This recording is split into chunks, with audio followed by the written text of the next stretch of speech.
আসসালামু আলাইকুম। আপনার উপর শান্তি বর্ষিত হোক। প্রিয় শরীদ, খাতমে কামালির ৩৯তম ধাপে আপনাকে স্বাগতম। আপনি জানেন, রোগ শোক, বিপদ আপদ, আসমানি জমিনি বালা মুসিবত, সকল ধরনের অস্থিরতা, অশান্তি, অনিশ্চয়তা, নিরাপত্তাহীনতা, দুর্যোগ, দুর্বিপাক, আজাব গজব থেকে মুক্তির জন্যে খতমে কামালি এক সহজ আমল। খতমে কামালির এই আমলের মধ্য দিয়ে প্রার্থনাকারী প্রার্থনার সাথে মিশে যান। আসলে প্রার্থনাকারী যখন প্রার্থনার সাথে মিশে যান তখন প্রার্থনা কবুল হয়। খতমে কামালি প্রার্থনা কবুলের এই পরম মুহূর্তে আপনাকে নিয়ে যাবে। তাই নিজের, অন্যের, সমাজের, দেশের, মানব জাতির যে কোনো কল্যাণের নিয়তে আপনি এই আমলে অংশ নিন। আপনি সকল বিপদ আপদ, বালা মুসিবত মুক্ত হন। আপনার জন্যে কল্যাণকর সকল দোয়া আল্লাহ কবুল করুন। সব সময় আল্লাহ আমাদেরকে তার রহমতের ছায়ায় রাখুন। এই কামনা করে আমি শহীদ আল বুখারী মহাজাতক খতমে কামালির পুরো প্রক্রিয়ায় আপনার সাথে থাকছি। আসুন এবার আমরা ডুবে যাই সত্যের গভীরে।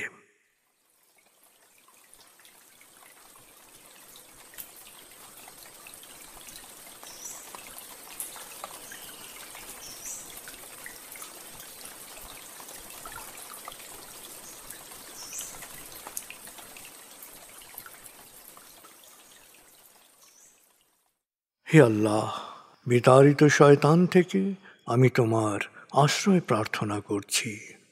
দয়াময় মেহেরবান আল্লাহর নামে। আয়াতুল মুলক। হে আল্লাহ, সকল ক্ষমতার মালিক, তুমি যাকে ইচ্ছা ক্ষমতা দান করো, যাকে ইচ্ছা ক্ষমতাচ্যুত করো, যাকে ইচ্ছা সম্মানিত করো, যাকে ইচ্ছা অপমানিত করো। তুমি সর্বশক্তিমান, সকল কল্যাণ ও মঙ্গলের আধার। তুমি দিনকে ছোট করে বড় করো রাত, আবার রাতকে ছোট করে বড় করো দিন। তুমি প্রাণহীনে দাও প্রাণ, আর প্রাণবন্তকে করো প্রাণহীন। তুমি যাকে চাও বেহিসাব রিজিক দান করো। সূরা আলে ইমরান আয়াত ২৬-২৭। আয়াতুল কুরসি। আল্লাহ ছাড়া কোনো উপাস্য নেই। তিনি শাশ্বত, চিরঞ্জীব, বিশ্ব প্রকৃতির সর্বসত্তার ধারক। তিনি তন্দ্রা নিদ্রাহীন, সদা সজাগ, মহাকাশ ও পৃথিবীর সব কিছুর মালিক। তার সদয় অনুমতি ছাড়া তার কাছে সুপারিশ করার সাধ্য কারো নেই।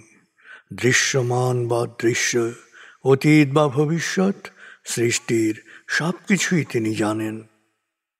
তিনি যতটুকু জানাবেন এর বাইরে তার জ্ঞানের সীমানা সম্পর্কে ধারণা করা কারো পক্ষেই সম্ভব নয়। তার আসন, তার কর্তৃত্ব পৃথিবী ও নভমণ্ডলের সর্বত্র বিস্তৃত, আর তার সংরক্ষণে তিনি অক্লান্ত। তিনি সর্বোচ্চ, সুমহান। সূরা বাকারা আয়াত ২৫৫।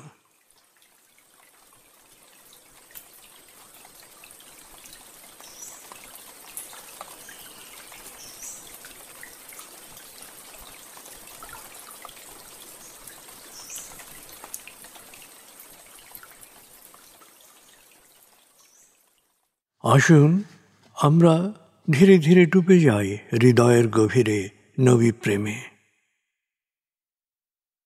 বলগল উলা বিকমালিহি, কশফত দুজা বিজমালিহি, হসনত জমিও খিসালিহি, সল্লু আলাইহি ওয়ালিহি।